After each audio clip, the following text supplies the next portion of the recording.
창세기 42장. 야곱은 이집트에 곡식이 있다는 것을 알게 됐습니다. 야곱은 자기 아들들에게 말했습니다. 너희가 어째서 서로 얼굴만 바라보고 있느냐? 그가 이어 말했습니다. 보라, 내가 이집트에 곡식이 있다는 말을 들었다. 그곳에 내려가 우리를 위해 곡식을 좀 사오라. 그러면 우리가 죽지 않고 살 것이다. 요셉의 형들 10명이 곡식을 사러 이집트로 내려갔습니다. 그러나 야곱은 요셉의 동생 베냐민만은 그의 형들과 함께 보내지 않았습니다. 그에게 화가 미칠지 모른다라고 생각했기 때문입니다. 이스라엘의 아들들은 곡식을 사러 가는 사람들 틈에 끼어서 내려갔습니다. 가나안 땅에 흉년이 들었기 때문입니다. 그때 요셉은 그 땅의 총리가 돼 그 땅의 모든 백성들에게 곡식을 팔고 있었습니다.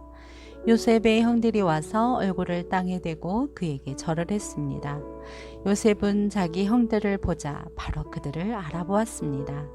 그러나 그는 모르는 척하며 그들에게 매몰차게 대했습니다. 요셉이 형들에게 말했습니다. 너희는 어디에서 왔느냐? 그들이 대답했습니다. 양식을 사러 가나안 땅에서 왔습니다. 요셉은 자기 형들을 알아보았지만 그들은 요셉을 알아보지 못했습니다. 요셉은 전에 자기가 그들에 관해 꾸었던 꿈이 생각났습니다. 그가 말했습니다. 너희는 정탐꾼이다. 너희는 우리 땅에서 허술한 곳이 어디인지를 살펴러 온 것이다. 그들이 대답했습니다. 아닙니다, 내 주여. 주의 종들은 양식을 사러 왔습니다. 우리는 다 한 사람의 아들들입니다. 주의 종들은 정직한 사람들입니다. 저희는 정탐꾼들이 아닙니다. 요셉이 그들에게 말했습니다. 아니다. 너희는 우리 땅의 허술한 곳을 살피러 온 것이다. 형제들이 대답했습니다. 주의 종들은 12형제입니다. 저희는 가나안 땅에 살고 있는 한 사람의 아들들입니다. 막내는 지금 아버지와 함께 있고 또 하나는 없어졌습니다. 요셉이 그들에게 말했습니다. 내가 너희는 정탐꾼들이다 라고 말한 것은 바로 이 때문이다. 그러면 너희를 시험해 보도록 하겠다.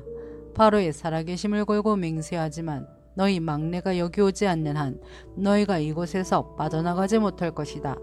너희 가운데 하나를 보내 너희 동생을 데려오도록 하라. 그동안 너희는 갇혀 있게 될 것이다.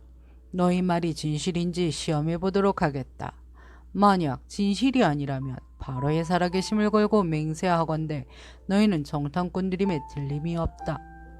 요셉은 그들 모두를 3일 동안 가둬놓았습니다. 3일 만에 요셉이 형들에게 말했습니다. 이렇게 하면 너희가 살게 될 것이다. 나는 하나님을 경외하는 사람이다. 너희가 만약 정직한 사람들이라면 너희 형제들 가운데 하나가 여기 감옥에 남고 나머지는 흉년 때문에 굶고 있는 너희 집안 식구들을 위해 곡식을 갖고 돌아가라. 그러나 너희는 막내를 내게 데려와야 한다. 그래야만 너희 말이 진실이라는 게 증명되고 너희가 죽지 않게 될 것이다. 형제들은 그렇게 하기로 했습니다. 형제들이 서로 말했습니다. 정말로 우리가 우리 동생 때문에 벌을 받고 있구나. 그가 그렇게 괴로워하는 것을 보고 또 그가 목숨을 구해달라고 우리에게 사정할 때 듣지 않아서 우리가 이런 괴로움을 당하고 있는 것이다. 루벤이 말했습니다. 내가 그 아이에게 죄를 짓지 말라고 했는데도 너희가 내 말을 듣지 않았다. 이제 우리가 그의 핏값을 치르게 됐다. 그들 사이에는 통역관이 있었기 때문에 그들은 요셉이 자신들의 말을 알아듣고 있는 줄을 몰랐습니다. 요셉은 형들에게서 물러나와 울었습니다. 그러고 다시 돌아와서 그들에게 말하고 형제들 가운데 시므온을 골라내어 그들이 보는 앞에서 묶었습니다. 요셉은 종들을 시켜 형제들의 자루를 곡식으로 채운 때 각 사람의 돈을 각자의 자루에 도로 넣어주며 여행에 필요한 음식들도 따로 주라고 명령했습니다. 그들은 그대로 행했습니다. 형제들은 나귀에 곡식을 싣고 그곳을 떠났습니다. 그들 가운데 하나가 여관에서 나귀에게 먹이를 주려고 자루를 열었다가 자루 아귀에 자기 돈이 그대로 들어있는 것을 발견했습니다. 그가 자기 형제들에게 말했습니다. 네 돈이 도로 왔다. 여기 내 자루 속에 돈이 들어있어. 그러자 그들의 마음이 철렁 내려앉았습니다. 형제들은 놀라서 서로에게 말했습니다. 하나님께서 우리에게 왜 이런 일을 행하셨을까? 형제들은 가나안 땅에 있는 자기들의 아버지 야곱에게 가서 그동안 있었던 일들을 낱낱이 말했습니다. 그 땅을 다스리는 사람이 저희에게 매몰차게 말하면서 저희를 그 땅을 엿보러 온 정탐꾼 취급했습니다. 그래서 저희가 그에게 말하기를 저희는 정직한 사람들이지 정탐꾼이 아닙니다. 저희는 12형제로서 한 아버지의 아들들입니다. 하나는 없어졌고 막내는 지금 저희 아버지와 함께 가나안 땅에 있습니다. 라고 했습니다. 그러자 그 땅을 다스리는 사람이 저희에게 말했습니다. 너희가 이렇게 하면 정직한 사람들인지 내가 알아볼 수 있을 것이다.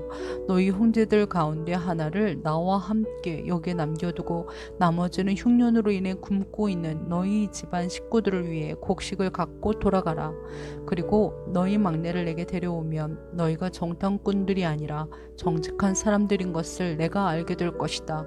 그러면 내가 너희 형제를 다시 내줄 것이며 너희는 이 땅에서 자유롭게 다닐 수 있을 것이다 라고 말입니다.